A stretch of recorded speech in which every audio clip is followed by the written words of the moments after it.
let's make use of the opportunity we have now. Because probably the day is going to come when you want to go and can't go. Amen. So we have to say, Lord, it's here.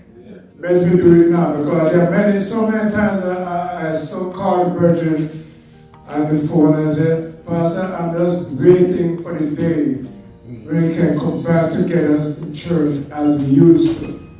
But I'm so glad when we had the opportunity, we did. Yes. Amen. I'm not going to be before you long.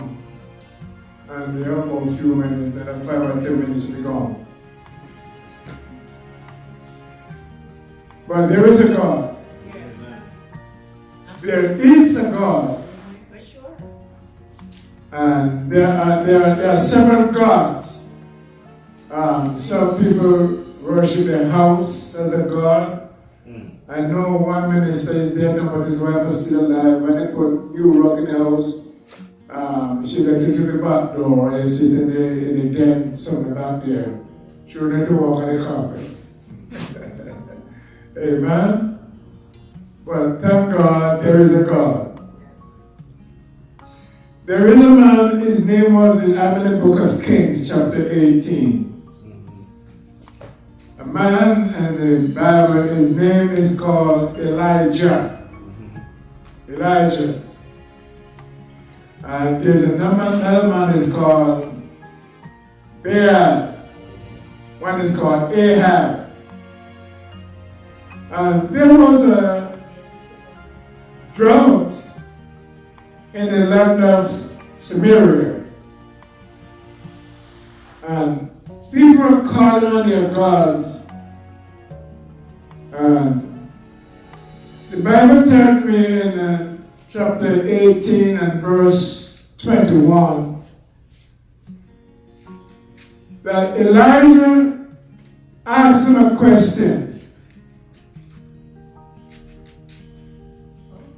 In verse 21 he said, how long are ye between two opinions? Let me say this. There are sometimes in life we come on a crossroads in life. Now we have this GPS, and some of the GPS sometimes if you're not careful you run into the canal. Turn right, turn left, make a U-turn, recalculate it. You don't know exactly what you're saying to go over. You know, so Elijah came to the people and said, how long are ye between two opinions? To begin with, God made us to worship Him.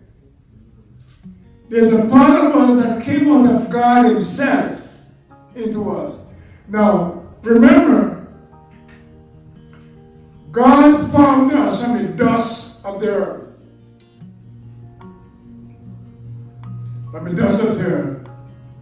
But in the book of Genesis, it said God blew the breath of life into man that came exist straight out of God into us. That didn't come from the soil.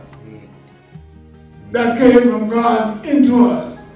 And the Bible tells us that man became a living soul.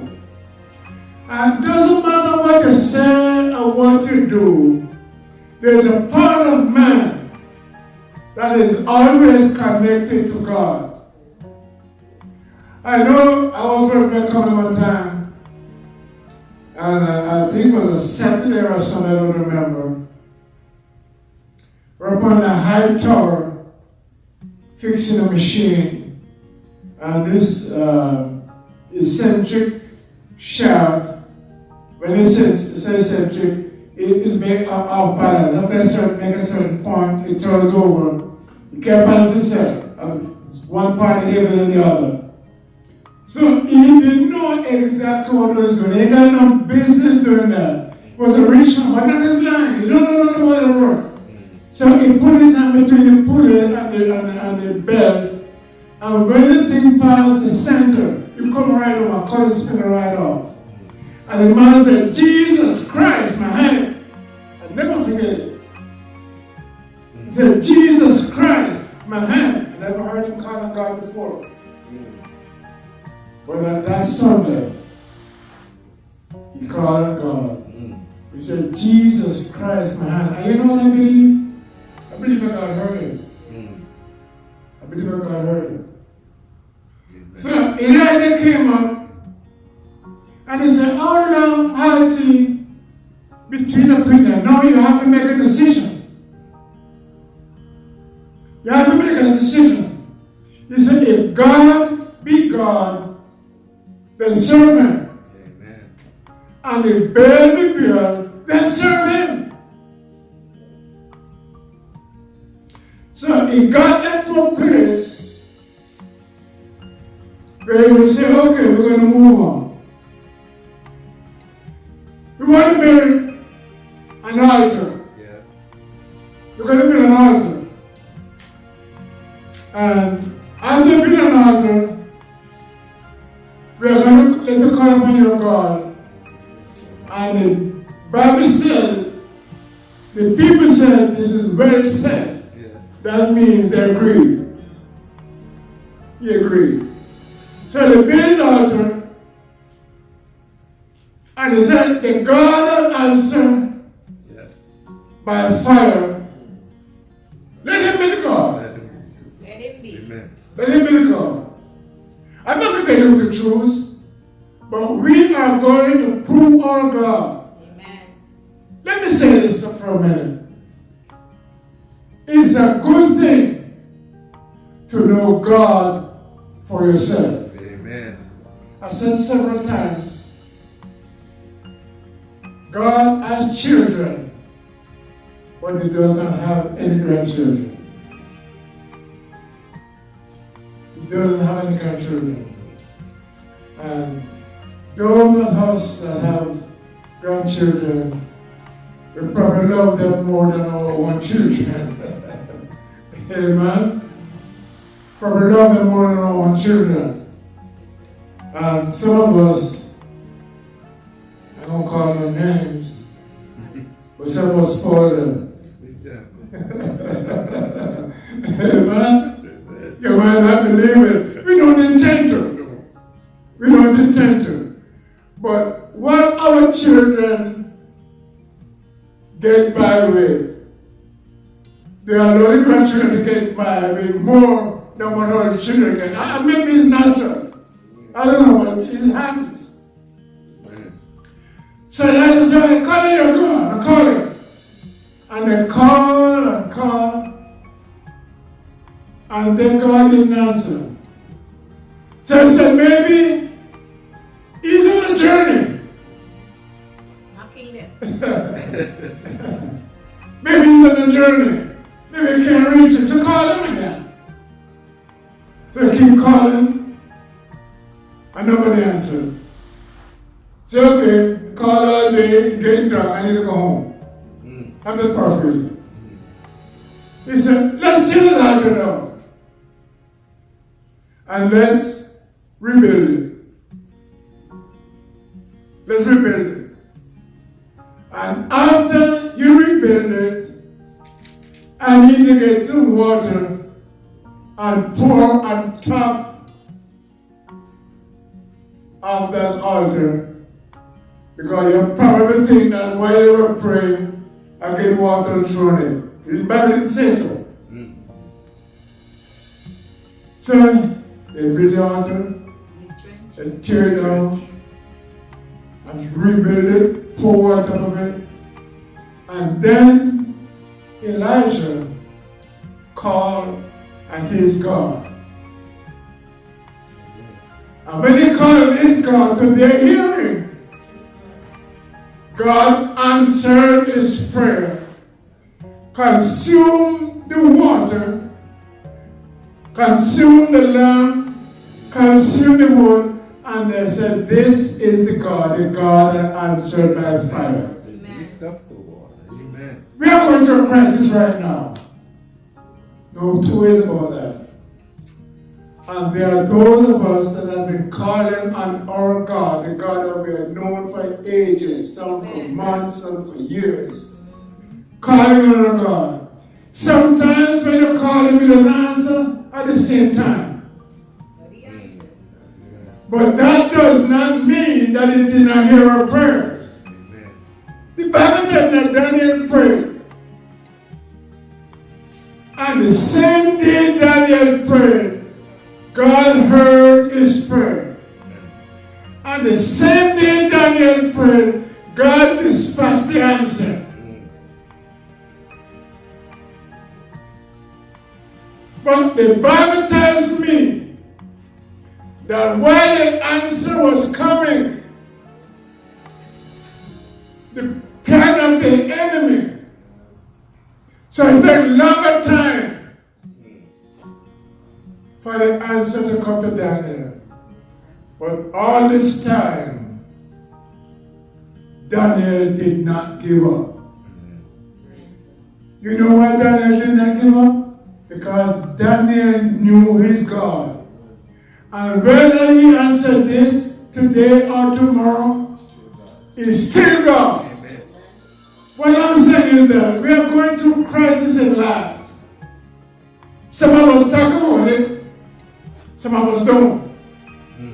Some of us keep it inside, and some of us groan. But groaning is a language that God understands. And sometimes you raise your hand and you don't even say a word. But when you raise your hands, God knows exactly what you mean and is answering our prayer. I want to encourage our people today not to give up on God. Amen. The reason that they give up on God because Jesus Christ made us a promise. You know what he said? I will never leave you, neither will I forsake you. Sometimes you feel alone. Feel like you have nobody to talk to. Sometimes some of us married. You don't even want to talk to your wife. Sometimes.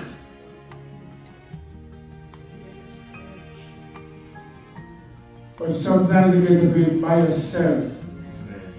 Early in the morning. Late at night. You talk to God. And He heard your prayers. I used to go to bed late at night. Now I'm going to bed around 7:30, 8 o'clock. By the time I come, 11, 12 o'clock, guess what happens?